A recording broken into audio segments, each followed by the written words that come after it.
샬롬 할렐루야.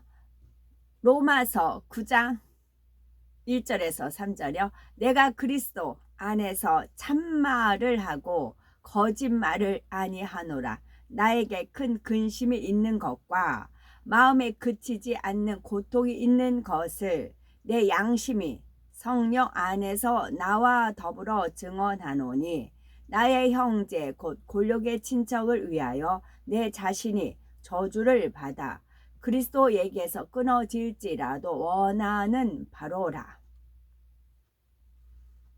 아멘. 고린도 후서 12장 1절. 무익하나마 내가 부득불 자랑하노니 주의 환상과 계시를 말하리라. 아멘. 고린도 후서 11장 28, 29요. 이외의 일은 고사하고 아직도 날마다 내 속에 눌리는 일이 있으니 곧 모든 교회를 위하여 염려하는 것이라. 누가 약하면 내가 약하지 아니하며 누가 실족하게 되면 내가 애타지 아니하더냐. 아멘. 제목은 최고의 선과 사랑을 지닌 사도 바울입니다. 하나님께서 기뻐하시는 최고의 선을 이룬 사도 바울의 마음과 행함을 본받아 우리도 하나님 앞에 귀히 쓰임받는 분들이 되자라는 말씀이지요. 사도 바울은 주님을 만나기 전에 끊임없이 탐구하는 성격으로 답을 얻을 때까지 집요하게 궁구하면서 고민을 했습니다. 이로 인해서 자아가 단단하게 형성이 되었지요. 호탕한 성격도 있었지만 늘 계산과 생각이 앞섰지요. 그런데 주님을 만나 자신이 옳다 여기던 것이 참이 아님을 깨닫자 이를 단번에 깨뜨려 버렸습니다. 주님을 만나 변화된 후에는 오직 예수 그리스도를 아는 지식을 최고로 여기며 한 번 받은 주님의 은혜에 대한 감사가 어떠한 상황에서도 변치 않았습니다. 모진 고난과 생명의 위협을 받는다 해도 오히려 주님께 감사하는 마음의 향을 더욱 진하게 올렸습니다. 사도 바울, 첫째, 자신의 생명까지 줄 수 있는 사랑을 지닌 사도 바울. 주님을 사랑하면 날이 갈수록 주님처럼 영혼들을 사랑하게 됩니다. 사도 바울은 주님의 마음으로 영혼들을 사랑하되 자신을 핍박하는 자들을 위해서도 생명을 줄 수 있는 사랑이었습니다. 예수님께서 이 땅에 오셔서 십자가를 지신 이유가 죄인된 인류를 구원하기 위함이라는 사실을 마음 깊이 깨우쳤기 때문이지요. 예수님께서는 자신을 십자가에 못 박는 사람들을 위해 아버지여 저희를 사하여 주옵소서 자기의 하는 것을 알지 못함이니이다 라고 기도하셨지요. 또한 내가 목마르다 말씀하시며 영혼 구원에 대한 간절한 심정을 호소하셨습니다. 그러니 진정 주님을 사랑하면 죄로 인해 사망을 향해 가는 영혼들을 긍휼과 사랑의 눈으로 바라볼 수밖에 없습니다. 사도 바울은 영혼 사랑이 얼마나 컸던지 빌립보서 1장 8절에 내가 예수 그리스도의 심장으로 너희 무리를 어떻게 사모하는지 하나님이 내 증인이시니라 고백합니다. 그는 복음을 전파하면서 모진 핍박과 환난을 당할 때에도 자신에 대한 염려와 근심이 아니라 오직 교회와 성도들을 염려하며 그들을 위해서 기도하였지요.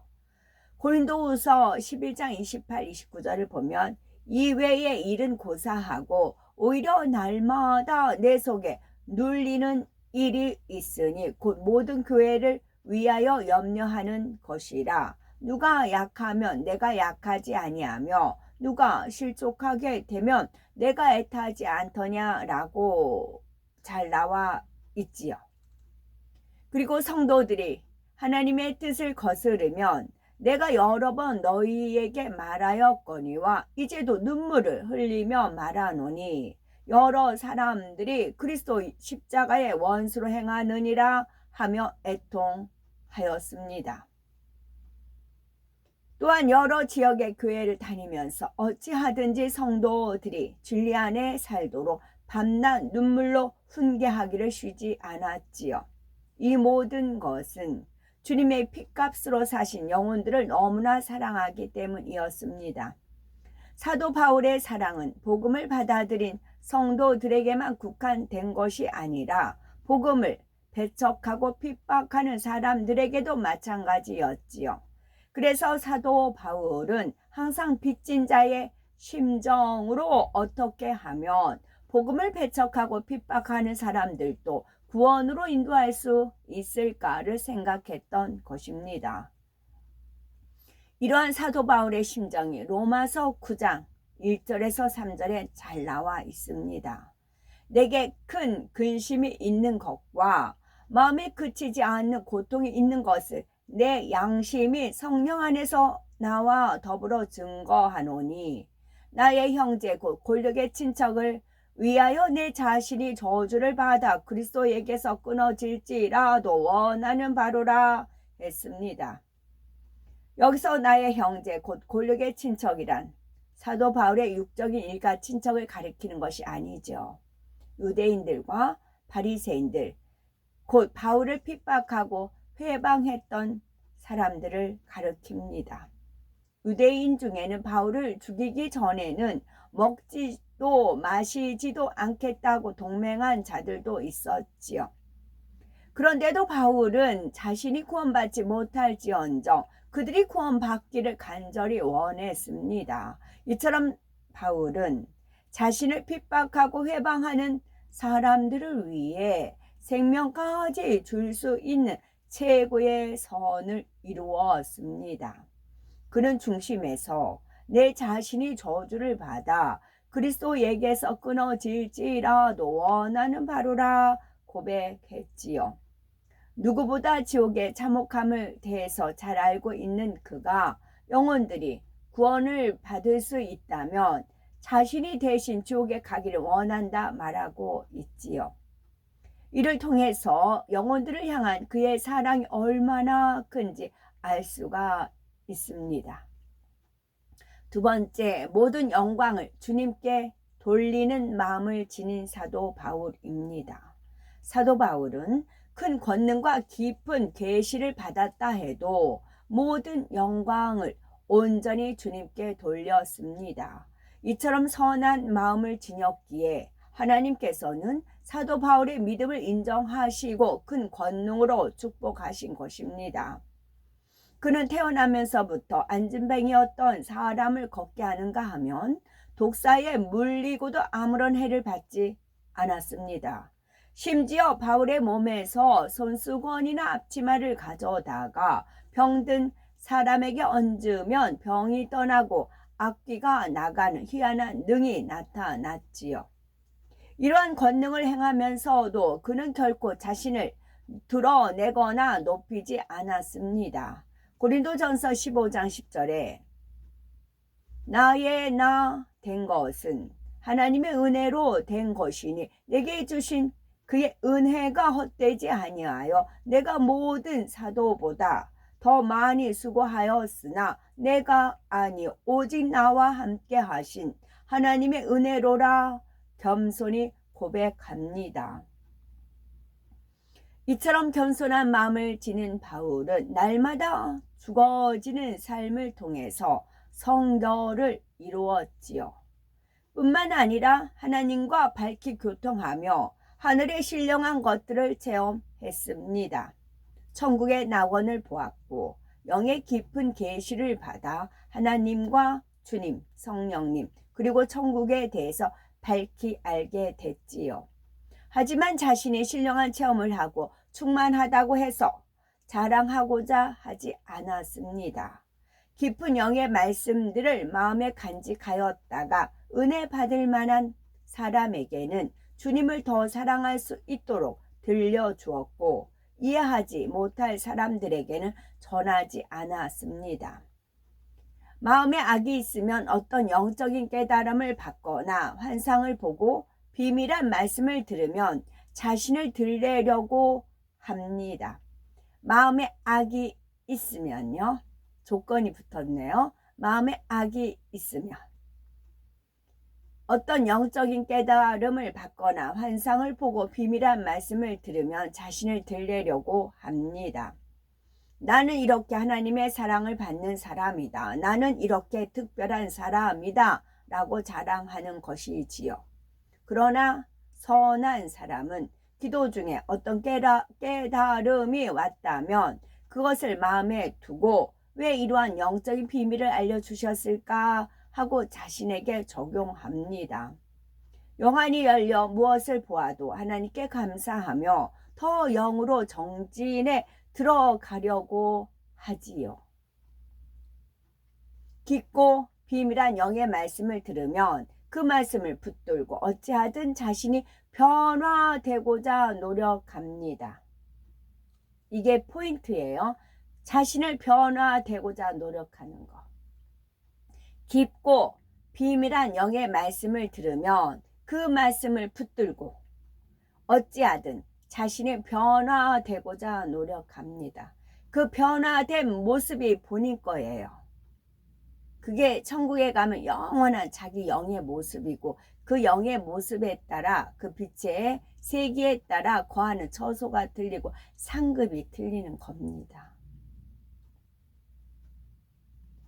사도 바울은 내가 하나님의 사랑을 받아 이처럼 깊은 계시를 받으며 하나님과 깊이 교통을 이룬다 하지 않았습니다. 선한 마음의 바탕 위에 오래 참음과 절제의 열매가 맺혔기 때문이지요. 받지 못할 사람에게는 말하지 않았고 얼마든지 말할 수 있는 것도 혹여 실족당할 사람이 있을까 하여서 절제하였지요. 천국에 대해서 알려줌으로 성도들에게 소망을 주고자 하되 자신을 자랑하는 마음은 초도 없었습니다. 또한 그는 성령에 대한 마음이 각별하였지요. 여러 은사와 은혜가 자신이 기도하여 얻은 것이 아니라 오직 내 안에 계신 성령의 역사로 인한 것임을 늘 중심에서 인정했습니다. 혹여 우리는 내가 기도해 보니 성령께서 이렇게 말씀하시더라 라고 쉽게 말하지는 않으시는지요. 물론 성령의 음성과 성령의 주관, 성령의 인도는 하나님의 자녀로서 당연히 받아야 합니다. 하지만 마치 자신만 특별한 것처럼 들레는 마음으로 행동하지 않았는지 돌아보시기 바랍니다. 마음이 선한 사람은 하나님의 영광을 가로채지 않습니다. 결코 자신의 능력이 아님을 중심에서 인정하기에 온전히 하나님께만 영광을 돌립니다. 여기서 제가 매번 떠올려 줄 때마다 말씀을 드려요. 온전히 하나님께만 영광을 돌립니다. 그럼 내가 한 수고는 그걸 천국에 가서 주신다고요. 이 땅에 본인이 영광을 받으면 없어져요. 원수마귀 사단 루시퍼한테 돌리는 거예요. 그런데 온전히 하나님께 영광을 돌리면 하나님이 보관하셨다가 간수하셨다가 천국에 오시면 돌려드린다고요. 하나님 자체가 영광인데 하나님 당신이 영광이세요. 본인 자체가 하나님 자체가 영광이신데 우리가 영광 돌린 거 그것이 뭐가 필요하겠어요. 하나님 자체 가만히 계셔도 영광이신데요. 그 수많은 천군 천사가 하나님께 찬양을 올리는데요. 우리를 사랑하사 우리가 영광을 하나님께 영광 돌릴 일거리를 우리한테 주시잖아요. 여러모로 그것은 우리가